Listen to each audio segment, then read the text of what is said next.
பாதிக்கப்பட்டோம், நம்ம மேல தப்பு இருக்குன்னு தெரிஞ்சோடனே சாரி கேட்கிறாருங்கும் போது அதை வந்து சாரிமா மாடல்னு விமர்சிக்கிறது சரியான்னு கேட்க. அமைதிக்கான நோபல் பரிசு கொடுக்கணுமா? பின்ன இன்னொரு கேள்வி கேட்கிறேன். இப்ப ராஜ்மோகன் அண்ணன் பேசின ஒரு வார்த்தையை ஒட்டி கிட்டி வச்சானுங்க அப்படின்னு சொல்லிட்டு நீங்க ஆர்ஐபி ராஜ்மோகன் சொல்லிட்டு போட்டீங்க. ஆனா உண்மையிலேயே நம்ம மக்களை சைவம் வைணவம் குறித்து இழிவா பேசின பொன்முடிக்கு ஆர்ஐபி போட்டீங்களா? நம்ம மக்களை ரொம்ப கேவலமா கொச்சையா கூட்டி கொடுக்கலாம் அப்படின்னு பேசின வேல்முருகனை ஆர்ஐபி போட்டீங்களா? நீங்க எலெக்ஷன்ல ஜெயிக்கிறோம், நாங்க சிஎம் சேர்ல உட்காரோம், அதெல்லாம் தேவையில்லை.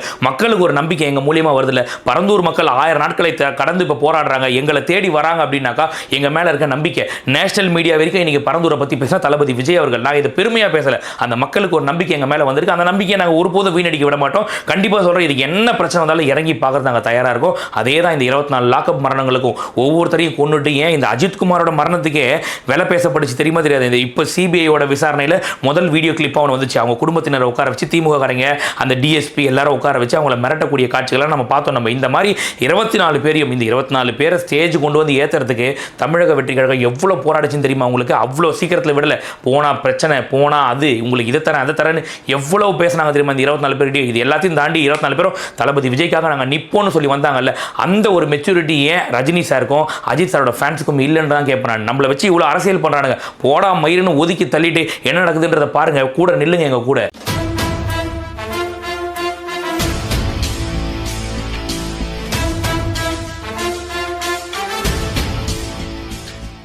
வாய்ஸ் ஆஃப் லிங்கேஷ் நேயர்களுக்கு அன்பு வணக்கம். இன்னைக்கு பேச போகிற டாபிக் வந்து பார்த்திங்கன்னா ரொம்ப ஒரு முக்கியமான டாபிக். அதாவது இன்றைய அரசியல் களம் வந்து யாரை சுற்றி இருக்குது அப்படின்னு பார்த்தீங்கன்னா ஆளும் அரசான இந்த திமுகவை சுற்றி இருக்கானா? கிடையாது. ஏன்னா அவங்க பண்ணுற ஊழலை மறைக்கிறதுக்காக தான் எல்லாரும் வேலை பார்த்துட்டு இருக்காங்க. சரி, அட்லீஸ்ட் எதிர்கட்சியான அதிமுகவை சுற்றி இருக்கானா? அதுவும் கிடையாது. ஆனால் முழுக்க முழுக்க கம்ப்ளீட்டாக தமிழக வெற்றி கழகம், அதுவும் தலைவர் விஜய் அவர்களுக்கு எப்படியாவது ஒரு நெகட்டிவிட்டியை கொடுத்து அவனும் ஏதாவது ஒன்று பண்ணி ஆகணும், அவங்களுக்கோ அவங்க கட்சியை சார்ந்தவங்களுக்கோ ஏதாவது ஒன்று பண்ணியே ஆகணும் அப்படின்னு சொல்லிட்டு ரொம்ப குறிக்கோளாக இன்றைக்கி ஒரு டீமே இறங்கியிருக்கு. பல பேர் விலை கொடுத்து வாங்கப்பட்டிருக்காங்க. அதாவது நெறியாளர்கள் நான் சொல்கிறேன், இந்த இன்டர்வியூலாம் எடுப்பாங்க பார்த்தீங்களா, அந்த மாதிரி நாட்கள் இந்த வீடியோவில் ஃபுல் லிஸ்ட் வருது. நீங்கள் பாருங்கள், எதுக்காக நம்ம தமிழக வெற்றிகர்கள் தொடர்ச்சியாக இந்த அளவுக்கு ஒரு ப்ரெஷர் வருது அப்படின்னாக்கா, அடுத்து அவர் ஆட்சியை பிடிக்கிறதுக்கான எல்லா வாய்ப்புகளும் இருக்குது அப்படின்ற ஒரே காரணத்தால் அவரை மேலே விட்டுறவே கூடாது. அவரை விட்டுட்டோம் அப்படின்னாக்கா நம்ம சத்தியமாக ஊழல் பண்ண முடியாது, நம்மளோட 70 வருஷம் அரசியல் வாழ்க்கையும் காலி அப்படின்னு சொல்லிட்டு அவரை வரவிடாமல் பண்ணுறதுக்கு என்னென்ன வேலை பண்ண முடியுமோ எல்லா கீழ்த்தரமான அரசியலும் செஞ்சிட்டு இருக்காங்க. சுருக்கமா இந்த பிரச்சனையோட சாராம்சம் என்னன்னு சொல்றேன் பாருங்க. தளபதி அவர்கள் ஒரு ஆர்ப்பாட்டம் ஒன்று பண்ணாரு. அதாவது அஜித் குமார் மரணத்தை கண்டித்து ஒரு ஆர்ப்பாட்டம் ஒன்று பண்ணாரு. அந்த ஆர்ப்பாட்டம் யாரை கண்டிச்சுனாக்கா இப்ப ஆளும் அரசான இந்த திமுகவை கண்டிச்சு பண்றாரு. அதுக்கு நம்ம காவல்துறை கிட்ட போய் ஒரு மனு கொடுக்குறாரு. இந்த மாதிரி நாங்கள் பண்ணணும், பர்மிஷன் கொடுங்க அப்படின்னு சொல்லிட்டு முதல்ல வந்து அவங்க எதுவுமே இல்லாமல் கிடப்பில் போடுறாங்க. அப்புறம் நீதிமன்றத்துக்கு போய் நாங்கள் பர்மிஷன் வாங்கிட்டு வரோம். இப்போ வந்ததுக்கு அப்புறம் நான் நல்லா யோசிச்சு பாருங்க, திமுகவை எதிர்த்து நாங்கள் மேடையில் பேச போறோம்ன்றது திமுகவுக்கு தெரியும். தெரிஞ்சு இருந்தும் திமுக இதுக்கு பர்மிஷன் கொடுக்குமா? அப்படியே கொடுத்தாலும் பின்னாடி என்னென்ன வேலைகள் பார்க்கும் அப்படின்றது நம்ம எல்லாருக்கும் தெரியும். ஏன்னா இந்த ஒட்டுமொத்த தமிழ்நாடுமே இப்போ திமுகவோட கண்ட்ரோலில் இருக்குது, கட்டுப்பாட்டில் இருக்குது. அவங்க நினச்சிட்டு இருக்காங்க நாம நினச்சாதான் எது ஒன்றுமே பண்ண முடியும், மக்கள்லாம் ஒன்றும் கிடையாது, ஓட்டு போகிற ஒரு மிஷின் நினச்சிட்டு இருக்காங்க. அந்த மாதிரி நினைக்கக்கூடியவங்க எவ்வளோ ஒரு இன்டைரக்ட் ப்ரெஷர் கொடுத்துட்டு இருக்காங்க தெரியுமா? இந்த மொத்த பிரச்சனையும், அதாவது தமிழக வெற்றி கழகம் அப்படின்ற இந்த ஒரு கட்சி மேலே வர்றதுக்கு பல பிரச்சனைகள் பல பேருக்கு தெரியாது. என்னங்க அடக்குமுறை ஒடுக்குமுறைன்றாங்க, இவங்க என்னங்க அப்படி பெருசாக பண்ணிட்டாங்க?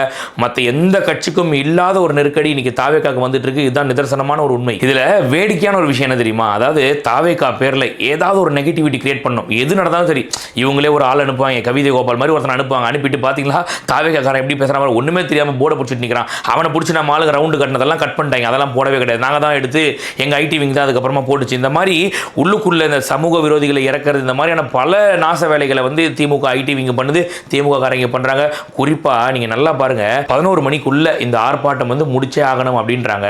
10:30 மணி வரைக்கும் எங்கள் தொண்டர்கள் யாரையுமே வந்து அந்த சிவானந்த சாலைக்கு வர விடாமல் பண்ணுறாங்க காவல்துறை. 10:30 மணிக்கு எல்லாம் ஒட்டு மொத்தமாக ஒரு க்ரௌடு வருது. அந்த க்ரௌடு வரும்போது என்ன ஆகுது, நான் முதல்ல நிற்கணும், தளபதியை பார்க்கணும், நான் முதல்ல நிற்கணும்னு என்ன பண்ணுறான் அவன் போகும்போது அந்த வேலி கம்பியை பிடிக்கும் போது அந்த வேலி கம்பி உடையுது. நம்ம தமிழ்நாடு கவர்மெண்ட் இந்த கார்பரேஷன் போட்ட வேலி கம்பி எப்படி இருக்கும் நமக்கு தெரியாத, நமக்கு மாடு முட்டினாலே கீழே போய் விழும். அந்த மாதிரியான இது ஆக்சுவலாக இந்த 23ஆம் புலிகேசியில் மனோபாலா பண்ணுற மாதிரி தான் இவங்க ஃபுல்லாக இந்த வேலி கம்பியை போட்டு வச்சிருப்பாங்க. ஆமாம், இந்த கத்தியை யார் செய்தது? நான் தான் செய்தேன் மன்னா. எங்கேயோ கொஞ்சம் பிடித்தீங்களே. இழுத்தேன்.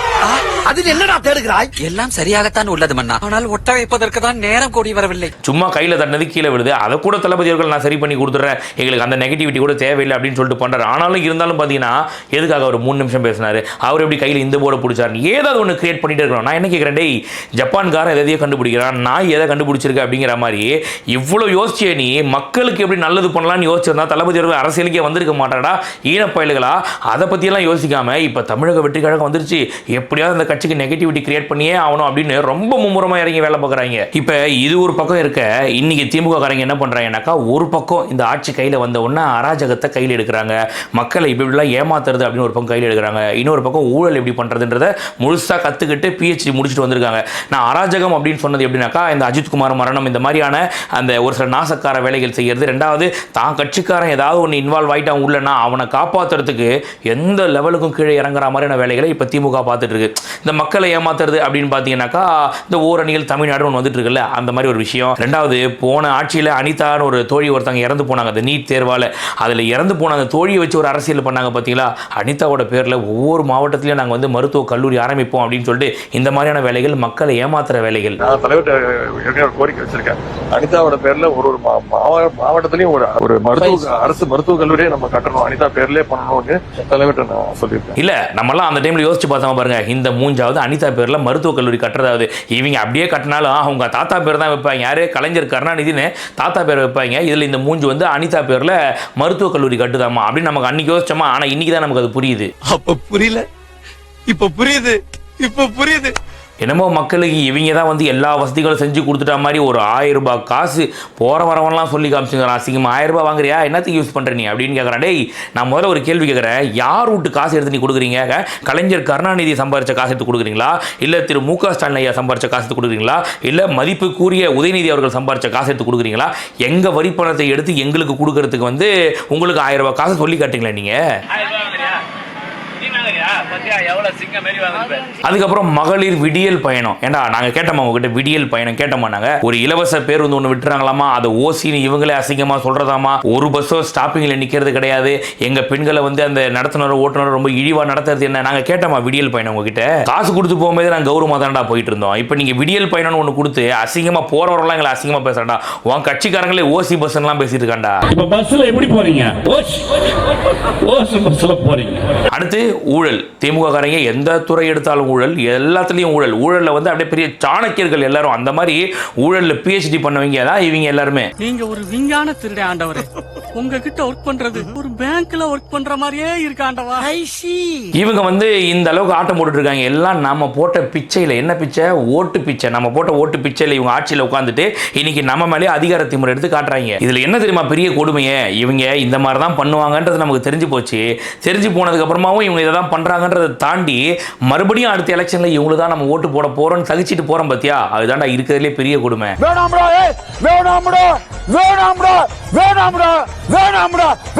சரி, நம்ம இப்பதான் வந்து ரியல் டாபிக் உள்ள போறோம். சோ ரியல் டாபிக் உள்ள போறதுக்கு முன்னாடியே இந்த திமுகவுக்கு இந்த அளவுக்கு இன்ட்ரோ கொடுக்க வேண்டியது இருக்கு. ஏன்னா இன்னும் கூட ஒரு நாளெல்லாம் சொல்லலாம், அந்த அளவுக்கு ஊழல் பண்ணி வச்சிருக்காங்க, அந்த அளவுக்கு அராஜகம் பண்ணி வச்சிருக்காங்க, அந்த அளவுக்கு மக்களை ஏமாத்தி வச்சிருக்காங்க. அவங்க பண்ணாத நாசக்கார வேலைகளே கிடையாது. அவங்கள பத்தி பேசணும்னா ஒரு நாள் 10 பார்த்துக்கோங்க. அந்த மாதிரி பெருசா போயிட்டு இருக்கோம். நான் ஷார்ட்டா முடிச்சுட்டு இப்போ என்ன மெயின் டாபிக் உள்ள நம்ம போறோம். அதாவது நம்ம தமிழக வெற்றி கழகத்துடைய கொள்கை பரப்பு செயலாளர் அண்ணன் ராஜ்மோகன் அவர்கள் வந்து ஒரு தனியார் யூடியூப் சேனலுக்கு ஒரு இன்டர்வியூ ஒன்று கொடுக்குறாரு. தமிழக வெற்றி கழகத்தின் கொள்கை பரப்பு செயலாளர் திருமிகு ராஜ்மோகன் அவர்கள். சார் வணக்கம். அது எதை பத்தினாக்கா, இந்த ஆர்ப்பாட்டத்தை குறித்து கேள்விகள் கேட்கறாங்க. அதுக்கு ஒரு விளக்கம் கொடுக்குறாரு அண்ணன் ராஜ்மோகன் அவர்கள். இன்னொரு விஷயம், நான் வந்து ஓப்பனா சொல்லிடுவேன், நான் வந்து டிவி கேக்கு தான்டா சப்போர்ட் பண்றேன், தமிழக வெற்றி கழகம் தான்டா எனக்கு அப்படின்னு சொல்லிட்டு நான் சொல்லிடுவேன். ஆனா ஒரு சிலர் இருப்பாங்க, எந்த கட்சிக்கு ஆதரவுனே சொல்ல மாட்டாங்க, ஆனா இன்டெரக்டா பாத்தீங்கன்னாக்கா நான் நியூட்ரல்பா அப்படின்னு சொல்லிட்டு இன்டெரக்டா சப்போர்ட் பண்ணுவாங்க திமுகவுக்கு. அந்த மாதிரியான ஆட்கள் ரொம்ப ரொம்ப ரொம்ப டேஞ்சர். பார்த்துக்கங்க. எனக்கு தெரிஞ்சு இந்த ஊபிக்கள் இருப்பாங்க இல்லை, திமுகவுக்கு முட்டு கொடுக்குற உடன்பிறப்புகள், அவங்களே எவ்வளோ பெட்டர்னு சொல்லுவேன். ஏன்னா டேரெக்டாக நாங்கள் வந்து திமுக தான் முட்டு கொடுக்குறோம் அப்படின்னு சொல்லிடுவாங்க. ஆனால் இந்த மாதிரி ஆட்கள் இருக்காங்க இல்லை, நியூட்ரலாக இருக்கேன் நான் நெறியாளர் அப்படின்னு சொல்லிட்டு சொல்கிறாங்க இல்லையா, அவனுங்க தான் ரொம்ப ரொம்ப டேஞ்சர். பார்த்துக்கோ. ஓ அப்படியா விஷயம்? அப்படி ஒரு டேஞ்சரஸ் காய் இப்போ ஒரு வேலை ஒன்று பார்த்துருக்காது. என்னன்னாக்கா நம்ம அண்ணன் ராஜ்மோகனை பிடிச்சி அவனா ஒரு சில வார்த்தைகளை போட்டு அவர் வாயிலேருந்து பிடுங்கிறதுக்காக ட்ரை பண்ணால் பிடுங்க முடியலன்னு ஒரு சில விஷயங்களை திருச்சி மாற்றி எடுத்து அப்படியே போட்டு ஒட்டிக்கிட்டு இந்த டிஎம்கேவோட ஐடி விங் கிட்ட கொடுத்தாங்க. அவங்க என்னென்ன வேலை பார்க்க முடியுமோ எல்லா வேலையும் பார்த்து விட்டாங்க. அதாவது அண்ணன் ராஜ்மோகன் அவர்கள் வந்து ஒரு யூடியூப் சேனலுக்கு இன்டர்வியூ தராரு. நெறியாளர் பேர் வந்து தினேஷ் அப்படின்னு சொல்லப்படுது.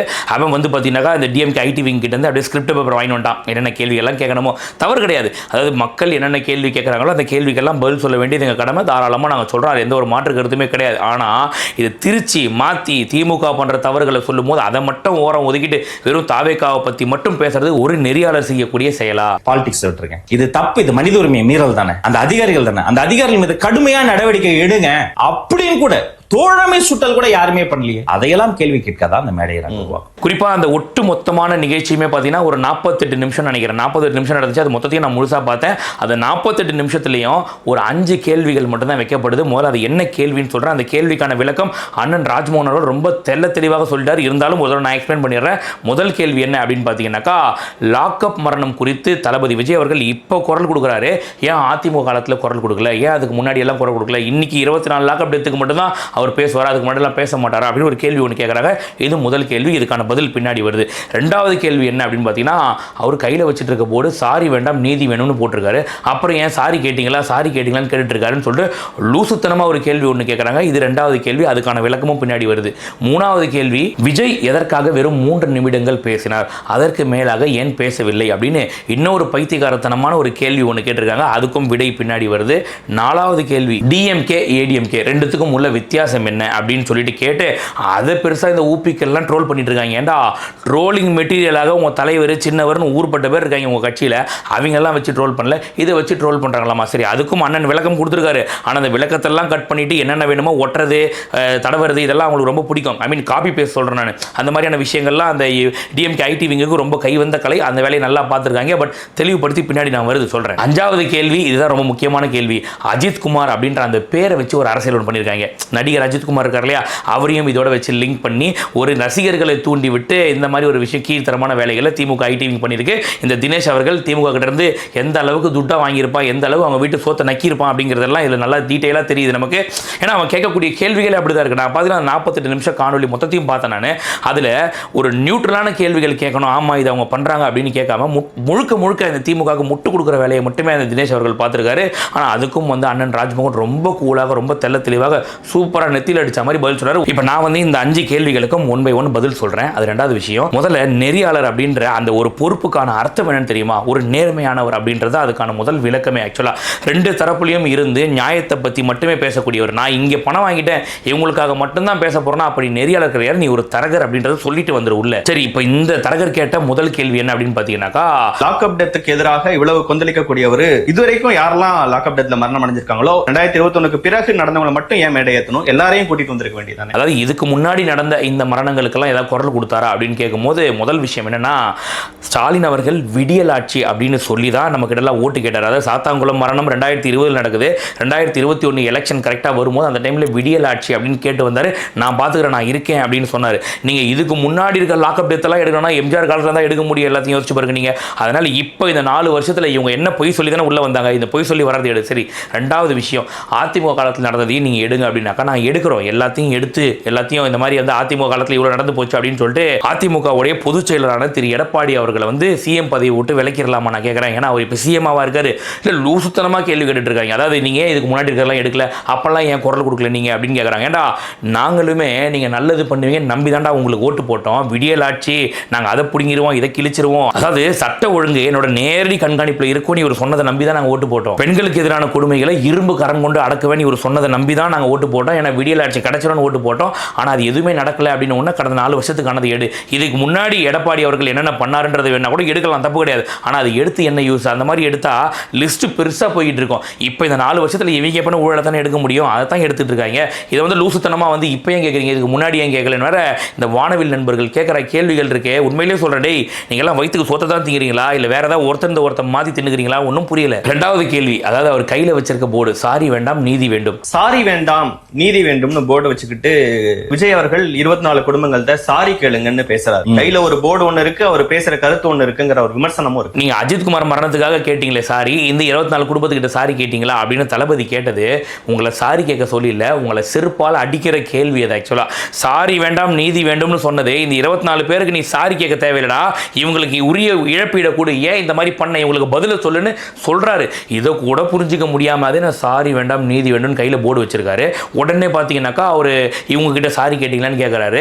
என்னங்க இது ரெண்டுத்துக்கு சம்பந்தமே இல்லாம இருக்குனாக்கா, இதை கூட புரிஞ்சுக்க முடியாத ஒரு தற்கொலையோட ஆட்சிக்கு கீழே நம்ம இருக்கோன்றத மக்கள் தெரிஞ்சுக்கணும். அப்ப மீதி 24 பேர் உட்கார்ந்திருக்க ஒருத்தர் பாதிக்கப்பட்டோம், நம்ம மேல தப்பு இருக்குன்னு தெரிஞ்சோனே சாரி கேட்கிறாருங்கும் போது அதை அக்செப்ட் பண்ணிக்கிட்டு ஓகே தப்பு நடக்கிற விஷயங்களை சரி பண்ண எடுக்கணும்னு சொல்றதை தாண்டி சாரிமா மாடல்னு விமர்சிக்கிறது சரியான்னு கேட்க. அமைதிக்கான நோபல் பரிசு கொடுக்கணுமா? பின்ன சிம்பிளா சொல்லணும்னா நீ சாரியும் கேட்க வேணாம் நீதியும் கொடுக்க வேணாம், முதலமைச்சர் பதவியிலிருந்து இறங்கினா போதும் அப்படின்னு சொல்றாங்க. ஏன்னா நீங்க முதலமைச்சரா இருக்கவே தகுதி இல்லை அப்படின்றதுக்கான அந்த வாசகம் தான் சாரி வேண்டாம் நீதி வேண்டும். இந்த 24 பேர்கிட்ட மன்னிப்பு கேட்டியா, அவங்களுக்கு நீதி கொடுத்தியா? மூணாவது கேள்வி, விஜய் எதற்காக 3 நிமிடங்கள் பேசினார், ஏன் அதற்கு மேல் பேசவில்லை அப்படின்னு சொல்லிட்டு ஒரு காமெடியான ஒரு கேள்வி. ஆக்சுவலா நீங்க கேட்ட கேள்வி நியாயமான கேள்வி, ஏன் 3 நிமிஷம் பேசாததுக்கு மேல பேசியிருக்கலாமே அப்படின்னு சொல்லிட்டு. ஆனா இதுக்கான கேள்வி நீங்க யார்கிட்ட கேட்கணும் அப்படின்னாக்கா தமிழ்நாடு காவல்துறை கிட்ட கேட்கணும். 3 நிமிஷம் மட்டும் தான் பேசணும் அப்படின்னு சொன்னீங்க. 11 மணிக்குள்ள நிகழ்ச்சி முடிக்கணும்னு சொல்லி எழுதி வாங்கி தான் கூட்டத்தை அனுமதிச்சு 10:30 மணிக்கு மேலதான் எங்க தொண்டர்களே வர விட்டாங்க. அதனால 11 மணியாக 1 நிமிடம் இருக்கும் பொழுது அத்தனை பேருடைய நேரத்தையும் குறைத்து நான் தான் முடிக்க சொன்னேன். அது சிச்சுவேஷனல் டிசிஷன். அதாவது 11 மணிக்குள்ள நீங்க எல்லா நிகழ்ச்சியும் முடிச்சிடணும் அப்படின்னு சொல்லிட்டு எங்க மக்கள் எல்லாரும் 8 கிலோமீட்டர் வரைக்கும் நடக்க விட்டு 10:30 மணிக்கு மேலதான் மொத்த பேரையும் உள்ளே விடுறீங்க. ஒரு அரை மணி நேரத்துக்குள்ள இந்த ஆர்ப்பாட்டத்தை முடிக்கணும் அப்படின்னாக்கா என்ன பண்ண முடியும்? இவரு 3 நிமிஷம் பேச முடியும், மிச்சருக்கு 24 பேரோட குடும்பத்தில் இருக்கவங்களையும் பேச வைக்க முடியும். ஆதவர்ஜுனா பேசினாரு, பொதுச் செயலாளர் பேசினாரு, ராஜ்மோகன் அவர்கள் பேசினாரு. இது இவங்க எல்லாரும் பேசணும். 11 மணிக்கு மேல இந்த ஆர்ப்பாட்டம் தொடருச்சு அப்படின்னாக்கா உங்க மேல நடவடிக்கை எடுக்கப்படும் ஆல்ரெடி சொன்னதுனால வேற வழி இல்லாம பண்ணாங்க. ஸோ இதுக்கான கேள்வியை நீங்க தமிழ்நாடு காவல்துறை கிட்ட தான் போய் கேட்கணும், எதுக்காக இவங்களுக்கு அனுமதி கொடுக்கல அப்படின்னு சொல்லிட்டு. அதாவது ஒவ்வொருத்தனையுமே நீ சுத்தி இந்த பக்கம் போ, நீ அந்த பக்கம் போ, இப்படி போகக்கூடாது அப்படி போகக்கூடாதுன்னு சொல்லிட்டு அந்த வேகாத வெயில்ல வண்டியை ஒருத்தன் பார்க் பண்ணி 8 கிலோமீட்டர் நடக்கிறான்னா ஏசியில் உட்காந்துட்டு கேள்வி கேட்டுருவீங்க. நீங்க உட்காந்து அந்த வெயில்ல இறங்கி போராடுறாங்கல்ல, அது எவ்வளவு கஷ்டம் தெரியுமா உங்களுக்கு? நீங்க என்ன நினைச்சிட்டு இருக்கீங்க? 2 ஏர் கூலர் வச்சுட்டு கலைஞர் கருணாநிதி மாதிரி படுத்துட்டு உண்ணாவிரதம் இருக்கிறது நினைச்சிட்டு இருக்கீங்களா? இது களத்துல இறங்கி போராடுறது மட்டும் இல்லாம அவன் 8 கிலோமீட்டர் நடந்து வந்து ஆர்ப்பாட்டத்தை முடிச்சுட்டு போயிருக்கேன். பாத்துக்கோ, கேள்வி கேட்க தகுதியே இல்லாத நாய்ங்க எல்லாம் கேள்வி கேட்குதுங்க. ஒரு பக்கம் திரள் நிதி வாங்கி திருடி திங்கிற கும்பல், இன்னொரு பக்கம் வானவில் நண்பர்கள், இந்த பக்கம் திமுக ஐடி விங்கு, எதிர்பக்கம் திமுக கிட்ட வேலை போன ஒரு சில நெறியாளர்கள். கேவலடா எப்பா இப்படி பொறுக்கி தின்னு சாப்பிடணும்னு நட அவசியம் உங்களுக்குலாம். 4வது கேள்வி, திமுக அதிமுக ரெண்டுத்துக்குமான வித்தியாசம் என்ன அப்படின்றத கேட்டிருக்காங்க. அரசியல் எதிரி திமுகன்னு சொல்றீங்க, அதிமுகவுக்கும் திமுகவுக்கு என்ன வித்தியாசம் இருக்குன்னு புரியல. ரொம்ப தெளிவாக அண்ணன் சொல்லியிருக்காரு. அதாவது அவர் சொல்லும் போது நான் ஒரு கேள்வி கேட்கிறேன், நீங்க அதை சொல்ல மாட்டீங்க அப்படின்னு அந்த தினேஷ்னு சொல்லிட்டு திமுகவோட கைக்கூலி ஒரு கேள்வி கேட்கிறாரு. அப்படி கேட்டதுக்கு அப்புறம் கூட அண்ணன் ராஜ்மோகன் அவர்கள் ரொம்ப தெளிவாக சொல்றாரு. சின்ன சேஞ்ச் தான் அந்த கேள்வியில. எங்களுக்கு திமுகவுக்கும் பிஜேபிக்கும் என்ன வித்தியாசம்னே தெரியல, ஒரே மாதிரி ஓரியன்டேஷன்ல இருக்கிறாங்க. அதுதான் பதில். ஏங்க திமுக அதிமுக இதை விடுங்க. முதல்ல திமுகவும் பாஜகவுமே எங்களுக்கு என்ன வித்தியாசம் தெரியலங்க. எங்களுக்கு நான் 2 பேரும் மறைமுக கூட்டாளிகளாக இருக்காங்க. அப்ப அதிமுகவும் பாஜகவும் ஒண்ணுன்றீங்களா? நீங்க அதிமுக நேரடியா சொல்லிட்டானா அவங்களோட தான் கூட்டணியில் இருக்க போறேன்னு சொல்லிட்டு திமுக மாதிரி இன்டைரக்டா எந்த ஹெல்ப்பும் பண்ணல. நீங்க இதுக்கு உதாரணமா அவர் சொன்னாரு, நிர்மலா சீதாராமன் அவர்கள் எனக்கு ஒரு எம்பிக்களும் பர்சனலா மெசேஜ் பண்றாங்க, நீங்க நல்லா ஹெல்ப் பண்றீங்க அப்படின்லாம் பண்றாங்க. ஆனா பார்லிமெண்ட்ல இந்த அளவுக்கு பேசுறது பார்க்கும் எனக்கு ஆச்சரியமா இருக்கு. அப்ப பாத்துக்கோங்க எந்த அளவுக்கு ஒரு மறைமுக கூட்டு இவங்க வச்சிட்டு இருக்காங்க அப்படின்றது உங்களுக்கு புரியுதா இல்லையா? இந்த மாதிரி அண்ணன் ரொம்ப தெளிவாக டீடைலாக சொல்லிட்டாரு. ஆனா இதை எடுத்து அதை கட் பண்ணி ஒட்டி தடவி பேஸ்ட் பண்ணி நக்கி இந்த மாதிரி பல வேலைகள் பார்க்கறதுல டிஎம்கே ஐடிவிங் ரொம்ப ஸ்ட்ராங் அப்படின்றது தெரியும். அந்த வேலைகளை தான் இப்ப பாத்துருக்காங்க. 5வது கேள்வி, இதுதான் ரொம்ப முக்கியமான கேள்வி. இறந்து போனவர் பெயர் அஜித்குமார் என்ற போதும் அதற்கு குரல் கொடுத்தவர் விஜய் அப்படிங்கிறார். அஜித்குமார் அப்படின்ற அந்த பேரை வச்சு ஒரு அரசியல் பண்ணியிருக்காங்க. அதுக்கு அண்ணன் ஒரு மேடையில் பேசுறாரு, அதாவது ராஜ்மோகன் அண்ணன் ஒரு மேடையில் பேசுறாரு. பேசும்போது பார்த்தீங்கன்னாக்கா அங்க மொத்தமா அந்த திருப்புவனத்தில் ஒரு 7 பேருக்கு இதே மாதிரி நடந்திருக்கு. அதுல அஜித்குமார் அப்படின்றவருக்கு பேசியிருக்காரு அப்படின்றது தான் அவர் சொல்றாரு. இங்க இருக்க அந்த நெறியாளர் தினேஷ் என்ற ஒரு திமுகவோட கைக்கூலி இருக்காரு இல்லையா, அவர் கேட்கிறாரு, நீங்க நடிகர் அஜித் குறி வச்சு சொல்றீங்களா? கண்டிப்பா கிடையாதுங்க, என்ன அசிங்கமா பேசுறீங்க? அஜித்குமார் எங்க, நீங்க ரஜினிகாந்த் பேர் வச்சிருந்தா கூட சரிங்க, யாருக்கு வந்தாலும் நாங்கள் போராடுவோங்க, இதுல என்னங்க இருக்க பேர் சினிமா நடிகர் இதுக்குள்ள கொண்டு வந்து வைக்கிறீங்கன்னு சொல்லிட்டு அப்படி சொன்னதை உடனே கொண்டு போயிட்டு இங்க பாருங்க ரஜினி ஃபேன்ஸ், இங்க பாருங்க அஜித் ஃபேன்ஸ், உங்க எல்லாரும் இப்படி பேசுறாரு அப்படி பேசுறாருன்னு சொல்லிட்டு அவர் மேடையில் பேசின வார்த்தையே ஜஸ்ட் ஒரு வார்த்தையை மட்டும் கட் பண்ணி அப்படியே வச்சிருக்காங்க. இது எவ்வளவு ஒரு கேவலம் பாத்தீங்களா? சகோதரர்களுடைய பெயர் அஜித்குமார். அந்த அஜித்குமாருக்கும் சேர்த்து சிந்திக்கக்கூடிய ஒரு தலைவராக என்னுடைய தலைவர் வெற்றி நாயகர் விஜய் அவர்கள் அதாவது தளபதி விஜய் அவர்களுக்கு சினிமாவில் நேரடியான எதிரி யாரு அஜித் அப்படின்னு நினைச்சிட்டு இருக்காங்க அவங்க. ஆக்சுவலாக இவங்க 2 பேரும் நெருங்கிய நண்பர்கள் அப்படின்னு இவங்களுக்கு தெரியாது. ஸோ இவங்க 2 பேருக்குள்ள ஒரு போட்டி இருக்கு. இந்த போட்டியை ஊதி அரசியல் களமாக்கி பெருசாக்கிடலாம் அப்படின்னு பிளான் பண்றாங்க. எப்படி இந்த அனிதாவோட மரணத்துக்கு இவங்க ஒரு அரசியல் பண்ணாங்க, அந்த மாதிரி வந்து அஜித் குமார் பேரை வச்சு இப்போ ஒரு அரசியல் ஒன்று பண்ணிட்டு இருக்காங்க திமுக ஐடிவிங்க. எனக்கு என்ன ஒரே ஒரு வேடிக்கையான ஒரு விஷயம்னா, திமுக காரங்க இந்த அளவுக்கு ஒரு அரசியல் பண்றாங்க அப்படின்னாக்கா நம்ம எதிர்பார்க்கக்கூடியதா. ஏன்னா அவங்க பண்ணுவாங்க. ஏன்னா ஊழல்லே ஊர்னவங்க இன்னைக்கு ஆட்சியை விட்டு இறங்கிட்டோம் அப்படின்னாக்கா ஊழல் பண்ண முடியாது, சம்பாதிக்க முடியாது, கை நமன் இருக்குமே, திருப்பி பழையபடி பிட் பாக்கெட் அடிக்க போக முடியும் அப்படின்னு சொல்லிட்டு அவங்க ஏதோ பண்றாங்க அப்படின்னாக்கா அதில் ஒரு நியாயம் இருக்கு. இந்த ரசிகர்கள் இவங்களுக்கு கூடவா இன்னும் அறிவு இல்லாமல் இருக்கும் நான் கேட்குறேன். சினிமாவில் இருந்து அவர் விலகி அரசியலுக்கு வந்துட்டாரு, இன்னும் கூட இந்த ரசிகர்கள் சண்டை அப்படின்ற ஒன்று மூட்டி விடுறானுங்கனாக்கா இதை கூட நம்ம புரிஞ்சுக்க மாட்டோம் நான் கேட்குறேன். ஆர்ஐபி ராஜ்மோகன் அவர் குடும்பத்தோட இருக்க போட்டோவெல்லாம் எடுத்து போட்டு ஒரு தனிநபர் தாக்குதல் எவ்வளோ ஒரு தவறான ஒரு விஷயம் நான் கேட்குறேன். இதுக்கு முன்னாடி ரசிகர்களாக இருக்கும்போது அடிச்சுக்கிறது வேற, நீ நானே, நீ எனக்கு எதிரி நான் எனக்கு எதிரின்னு வேற. ஆனால் நம்ம எல்லாருக்குமே ஒரு எதிரி ஒருத்தன் மேலே ஒருத்தன் உட்காந்துட்டு இருக்கான். அவன் தானே நம்ம எதிரி. நம்ம மக்களை சுரண்டி அப்படியே ஸ்ட்ரா போட்டு உறிஞ்சிட்டு இருக்கான். அவன் ஒரு குடும்பத்தை வாழ வைக்கிறதுக்கு ஒட்டுமொத்த தமிழ்நாட்டையும் ஒருத்தன் அழிச்சிட்டு இருக்கான். அவன் தானே நம்ம நேரடி எதிரி. அவனை விட்டுட்டு ரசிகர்கள் சண்டை போட்டுட்டு இருக்கோமே, இன்னுமா நமக்கு வந்து அறிவு வளரல. சீரியஸாக சொல்றேங்க, இந்த ரசிகர்கள் சண்டை அப்படின்னும் போது ஒரு 10 பைசா கூட பிரோஜனம் இல்லாத ஒரு விஷயம். உண்மையிலேயே ஆட்சியை பிடிக்கிறது யாரு, மக்களுக்கு நல்லது செய்யறது யாருன்னு அப்படி நோக்கி போயிட்டு இருக்காங்க இந்த டிவிக்கே. ஆனால் திரும்பவும் வந்து இந்த திமுகவை சேர்ந்த ஒரு சில வானவில் நண்பர்கள் வந்து இந்த மாதிரியான பிரச்சனைகளை மூட்டி விடுறாங்க அப்படின்னாக்கா நம்ம தான் தெளிவுபடுத்திக்கணும். ஓ இவன் இதுக்காக பண்ணுவான், வேலையை போடுறான், எங்களுக்கு தெரியும் என்னன்னு சொல்லிட்டு அப்படி பேசணுமே தவிர இதை விட்டுட்டு ஆர்ஐபி ராஜ்மோகன் எதுக்காக பேசுறாரு, என்ன பேசுறாரு, இதெல்லாம் ரொம்ப தவறான ஒரு விஷயம். நான் ஒரே ஒரு கேள்வி மட்டும் கேட்கிறேன். தளபதி விஜய் அவர்கள் இப்போ அரசியலுக்கு வந்துட்டாரு. கடைசி படம் ஜனநாயகன் முடிச்சுட்டு வந்துட்டாரு. இதுக்கப்புறம் நாங்கள் திரையில யாரை ரசிப்போம்? நாங்கள் அஜித் குமாரை ரசிப்போம், ரஜினிகாந்தை ரசிப்போம், சிம்புவை ரசிப்போம், தனுஷை ரசிப்போம், சூர்யாவை ரசிப்போம். இவங்களாம் ரசிக்க முடியும். விஜய் அவர்கள் அப்படி போயிட்டாரு, அதுக்காக சினிமா விட்டு நாங்களும் விலகிட முடியும். சினிமாவை பார்ப்போம், நீங்க தானே அடுத்து எங்களுக்கு, ஸோ உங்களை தானே நாங்கள் ஆதரிப்போம். இதில் நீங்க எப்படி எங்களுக்கு போட்டியா இருக்க முடியும்னு நினைக்கிறீங்க? அப்படியே இந்த திமுக காரங்க ஏதாவது ஒன்று உங்ககிட்ட கொளுத்தி போடுறாங்க அப்படின்னாக்கா போடா மாதிரி எங்களுக்கு தெரியும் என்ன பண்ணும் அப்படின்னு சொல்லிட்டு அப்படி போனீங்கன்னா நல்ல ஒரு மெச்சூரிட்டி இருக்கு, ஓகேப்பா பரவாயில்லப்பா அப்படின்னு சொல்லலாம். ஆனால் அவங்க என்ன சொன்னாலும் கேட்டுக்கிட்டு நாங்கள் திரும்ப ரசிகர் சண்டைக்கு வருவோம் அப்படிங்கிறது எந்த விதத்தில் ஆர்கானிக்காக இருக்கும் யோசிச்சு பாருங்க. இன்னொரு கேள்வி கேட்குறேன். இப்போ ராஜ்மோகன் அண்ணன் பேசின ஒரு வார்த்தையை ஒட்டி கிட்டி வச்சானுங்க அப்படின்னு சொல்லிட்டு நீங்கள் ஆர்ஐபி ராஜ்மோகன் சொல்லிட்டு போட்டீங்க. ஆனால் உண்மையிலேயே நம்ம மக்களை சைவம் வைணவம் குறித்து இழிவாக பேசின பொன்முடிக்கு ஆர்ஐபி போட்டீங்களா? நம்ம மக்களை ரொம்ப கேவலமாக கொச்சையாக கூட்டி கொடுக்கலாம் அப்படின்னு பேசின வேல்முருகனை ஆர்ஐபி போட்டீங்களா? நீங்கள் வேல்முருகன் பொன்முடி பேசினதை விடவா தவறா பேசுறான ராஜ்மோகன்? நான் கேட்கிறேன், தயவு செஞ்சு அஜித் சாரோட ஃபேன்ஸுக்கும் சொல்றேன், ரஜினி சார் ஃபேன்ஸுக்கும் சொல்றேன், நம்மளோட உண்மையான எதிரி யாருன்றதை தயவு செஞ்சு இப்போவாவது புரிஞ்சுக்கோங்க. திரும்பவும் இந்த ரசிகர் சண்டை அப்படின்றது தயவு செஞ்சு வேணாம். ஏன்னா இதுல நம்ம சண்டை போறதால 10 பைசாக்கு பிரோஜனம் கிடையாது. ஆனா இன்னமும் இந்த ரசிகர் சண்டையை மூட்டி விடுறவனுக்கு பலியாடாவாதீங்க. அட்லீஸ்ட் புரிஞ்சுக்கோங்க என்ன நடக்குது, எவன் நமக்கு எதிரின்றதை இப்போவாவது புரிஞ்சுக்கோன்றதுக்காக நான் சொல்றேன். ஆனா இந்த திமுக காரங்க என்ன அரசியல் பண்ணாலும் சரி மாவன இது எல்லாத்தையும் அப்படியே லெஃப்ட் ஹேண்ட்ல டீல் பண்ற மாதிரி நம்ம தளபதி அவர்கள் இந்த 2வது மாநாடு போறதுக்கு மதுரையில் ஏற்பாடு நடந்துகிட்டு இருக்குது. எதை பத்தியும் கவலை கிடையாது. நீ என்ன வேணா பண்ணிக்கடா, போடா உன் வேலை அதுதான், நீ ஏன பையன் எச்ச வேலை பார்க்குறவன் தான், நீ தெரிஞ்சு போச்சு, நீ என்ன வேணா பண்ணிக்கோ. ஆனால் நான் என் விஷயம் என்ன ஸ்ட்ரைட்டாக போயிட்டு இருப்பேன், மக்களுக்கான அரசியல் நான் பண்ணிட்டு இருப்பேன். யாருங்க எந்த ஒரு தலைவருக்கு இந்த லாக்அப் மரணத்தில் 24 பேர் இறந்து போனாங்க இல்லைங்க, யாருங்க கூட்டு வந்து 24 பேர்? தளபதி அவர்கள் தானே கூட்டு வந்தார், மேடை ஏற்றினார் இல்லைங்க. எவ்வளோ பேர் சொன்னாங்க எங்களுக்கு வந்து இது வரைக்கும் யாரும் போராடுறதுக்கு இல்லைன்னு நினைச்சோம், ஆனால் எங்களுக்கு நீதி வாங்கி கொடுக்க ஒரு தலைவர் இருக்காருன்னு போது எங்களுக்கு ரொம்ப ஆறுதலாக இருக்குன்னு ஒருத்தவங்க சொல்லும் போது அதுதானங்க நம்மளோட உண்மையான ஒரு வெற்றியை. எலெக்ஷனில் ஜெயிக்கிறோம், நாங்கள் சிஎம் சேர்ல உட்காரோம், அதெல்லாம் தேவையில்லைங்க. மக்களுக்கு ஒரு நம்பிக்கை எங்கள் மூலியமாக வருது இல்லை. பரந்தூர் மக்கள் 1000 நாட்களை கடந்து இப்போ போராடுறாங்க, எங்களை தேடி வராங்க அப்படின்னாக்கா எங்க மேல இருக்க நம்பிக்கை.